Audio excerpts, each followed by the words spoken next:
Cahya, aku suka padamu, ungkap si senior dengan suara yang keras. Seketika semua yang mendengarnya pun kaget. Akihiro yang sedang menggoda cewek lain juga, apalagi dengan Dennis dan Cahya. Lalu seketika terdengar suara beberapa perempuan lainnya yang berteriak histeris. Senior itu telah menembak Cahya di depan orang banyak. Semuanya menganggapnya pemberani. Setelah mendengar ucapan dari senior itu, Dennis langsung teringat dengan perkataan Vero kemarin saat di kelas. Biasanya kebanyakan wanita seperti itu, mereka ingin berpacaran dengan tujuan memanfaatkan pacarnya itu. Setelah tidak berguna, dia akan membuang si cowok dan pergi ke cowok yang lain.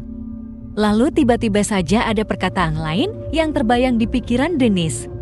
Bagaimana kalau Cahya lebih memilih cowok yang lebih baik darimu, Dennis? Bagaimana? Hayo. Orang yang kau cintai itu ternyata tidak benar-benar mencintaimu. Sakit, bukan? Hentikan, hentikan. Hentikan itu, deh. Dennis tidak kuat mendengarnya. Tanpa sengaja, ia pun berteriak sambil mengacak-acak rambutnya. Setelah itu, ia menarik tangan Cahya dan menghadap di depan Cahya sambil menatap tajam pada seniornya. Kau tidak boleh memilikinya. Cahya itu adalah milikku. Dia orang yang aku cintai. Jangan kau ambil dia dariku. Dennis membentak. Seketika semuanya pun terkejut mendengar perkataan itu. Apalagi dengan Cahya sendiri, seniornya pun tersentak dan kebingungan. Tak lama kemudian, ia menjawab Dennis, "Kakau, jadi Cahya. Kau sudah punya pacar?" Ternyata, pacarnya dia. Laki-laki polos ini, seniornya terkekeh melihat tampang Dennis. Iya, aku dan Cahya sudah lama. Tolong jangan ganggu hubungan kami. Dennis membentaknya lagi, tapi sikap Dennis malah membuat si senior tertawa.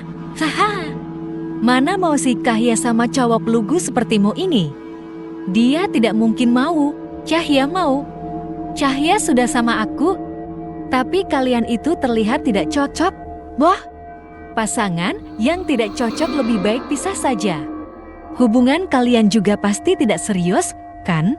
Seketika, setelah perkataan ejek si senior, langsung membuat beberapa anak menyetujuinya dan menertawakan Dennis. Tapi hal itu malah membuat Dennis tidak merasa putus asa untuk membuktikan cintanya. Bahkan sekarang, Dennis akan menunjukkan bukti yang lebih kuat lagi untuk mempercayai mereka semua kalau dirinya dengan Cahya adalah cinta sejati. Tak lama terdiam untuk menahan diri, Dennis akan menunjukkan sesuatu pada semuanya. Akan ia tunjukkan cinta sebenarnya di depan banyak orang. Dennis menarik tangan Cahya secara perlahan, mengangkat tenguk Cahya, memejamkan mata, dan langsung merebut bibir Cahya. Dennis memeluk pinggangnya dan terus menahan posisi kepalanya tetap bersentuhan bibir dengan Cahya. Cahya terkejut dengan apa yang Dennis lakukan padanya. Tapi tak lama kemudian, mata Cahya juga ikut terpejam, membuka sedikit mulutnya untuk membalas ciuman Dennis. Seketika semuanya pun langsung bersorak kaget, apalagi si senior. Dengan sigap, Akihiro mengeluarkan ponsel dan langsung memotret Dennis dengan Cahya. Ia tidak ingin melewatkan momen yang pertama kali ia lihat pada Dennis dan Cahya, tapi nyatanya mereka berdua telah melakukan itu beberapa kali tanpa diketahui banyak orang. Tak lama setelah itu, Dennis dan Cahya kembali membuka mata, lalu melepaskan bibir mereka dan sedikit menjauhkan kepala untuk memberi ruang. Bernapas dengan lega, dan mereka berdua serentak langsung kembali menatap si senior yang masih mengeluarkan wajah terkejutnya. Maafkan aku, senior, tapi aku sudah lebih dulu menyukai Dennis, ujar Cahya. Lalu ia melanjutkan dengan tegasan, jawabanku, aku menolaknya. Sekali lagi beberapa orang yang melihat kejadian itu langsung menyoraki si senior. Senior itu sendiri merasa malu. Ia berdeci lalu dengan cepat berbalik badan, meninggalkan Dennis dan Cahya. Tak lama setelah itu, tak sedikit orang berbisik pada Cahya dengan beberapa kata pujian sambil memberikan jempol mereka. Bagus sekali. Kalian pasangan yang cocok. Semoga langgeng, ya. Segera nikah, kalau bisa. Haha, hebat deh. Benar-benar cinta sejati. Setelah perkataan mereka, semuanya pun bubar dan kembali berjalan keluar gerbang untuk segera sampai di rumah masing-masing. Setelah semuanya pergi, Dennis dan Cahya kembali memasang wajah polos mereka, saling menatap, lalu tertawa. Tak lama kemudian, Akihiro datang kembali menghampiri mereka, semuanya bercanda bersama. Tapi Akihiro tidak akan memberitahu apa yang ia foto tadi. Ia ingin menyimpannya dan menunjukkannya pada Ri terlebih dahulu. Cahya, maaf sikapku yang tadi, aku seperti terbawa emosi. Hehe. Entah kenapa tubuhku bergerak sendiri gitu, ucap Dennis ragu. Cahya hanya tertawa senang, lalu menyinggul tubuh Dennis. Haha, tidak apa-apa. Biarkan semua orang tahu kalau kita akan selalu bersama. Tapi ya, tadi sepertinya aku sedikit berlebihan, deh. Tidak, kok. Akihiro merangkul Dennis, lalu menyemangatinya. Kau hebat sekali tadi, Ki. Pubertasmu semakin kelihatan. Haha. Dennis hanya menggaruk kepalanya sambil tertawa. Setelah itu, mereka bertiga berjalan pelan sampai ke depan gerbang. Di sana, mereka berhenti sejenak sambil menunggu lampu penyeberangan berubah jadi warna hijau. Tapi sebelum berubah hijau, tiba-tiba saja ada seseorang yang menyentuh pundak Dennis. Dengan cepat, Dennis pun berbalik badan dan terkejut. Ia melihat segerombolan teman sekelasnya berdiri di belakangnya. Mereka ternyata ingin bertanya satu hal pada Dennis. Tapi yang membuat Dennis bingung, kenapa harus ramai-ramai begitu? Kan satu kelas Dennis ada 34 orang. Saat ini, yang berdiri di hadapannya ada 30 orang. Hanya Viro saja yang tidak ada di sana. Kayak ini, ada apa ya semuanya? Tanya Dennis ragu. Si ketua kelas berdiri di barisan paling depan. Ia bernama Dede, menjadi murid tertinggi di kelas dan kepintarannya dalam memimpin kelompok. Makanya ia dijadikan ketua kelas. Tapi untuk kali ini, Dennis mencurigai kelompok kelas yang ia pimpin. Dennis, sekarang juga bisa kau beritahu aku di mana lokasi rumah tua yang kau bilang menjadi tempat bunuh diri itu? Dennis sedikit terkejut mendengarnya. Memangnya kalian mau apa? Kami semua memutuskan untuk pergi ke sana untuk mempercayai omonganmu tadi pagi itu. Tapi kan aku bilang jangan ke sana. Di sana sangat berbahaya. Kita semua bisa dalam masalah nanti. Kan tempat itu terkutuk dan sudah ditutup, tidak peduli. Cepat beritahu saja kami, cuma alamat doang kok.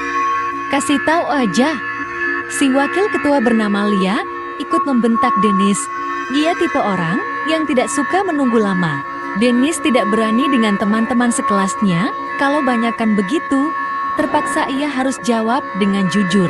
Sebenarnya aku lupa alamatnya, tapi aku tahu tempat itu jauh. Butuh waktu 30 menit jika kita jalan kaki untuk sampai di sana sepertinya. Jadi kau ingat tempat itu? Iya sih. Kalau begitu, kau ikut kami dan tunjukkan jalannya. Tapi aku tidak bisa. Aku harus pulang sekarang. Tidak usah banyak alasan. Cepat tunjukkan jalannya. Karena kesal dengan tindakan teman-temannya, Cahya jadi membentak ketua kelasnya. Kau jangan seperti itu, dong. Kasihan Dennis.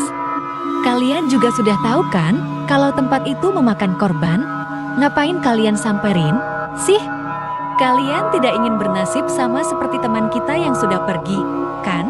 Iya, Akihiro ikut menimpali karena ia tidak akan membiarkan Dennis sendiri. Rumah itu benar-benar berbahaya. Jika kau pergi ke sana, maka kau akan mati seperti teman kita yang sudah tahu bagaimana rasanya jadi korban di sana.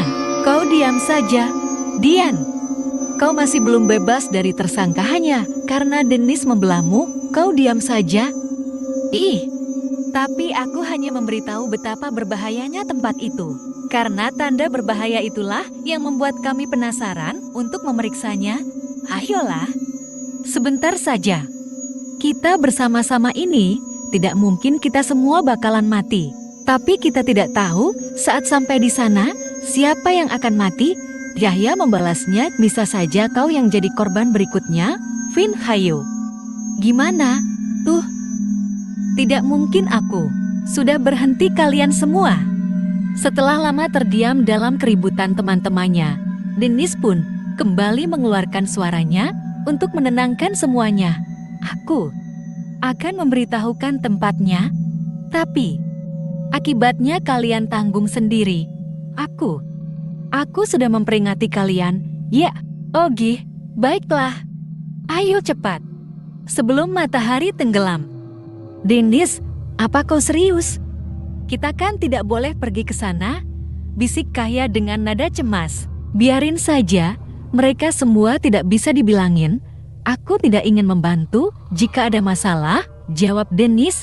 Kemudian ia kembali mendongak, menatap ketua kelas yang jauh lebih tinggi darinya, lalu mengajaknya dengan isyarat mata. Ayo sekarang ikuti aku.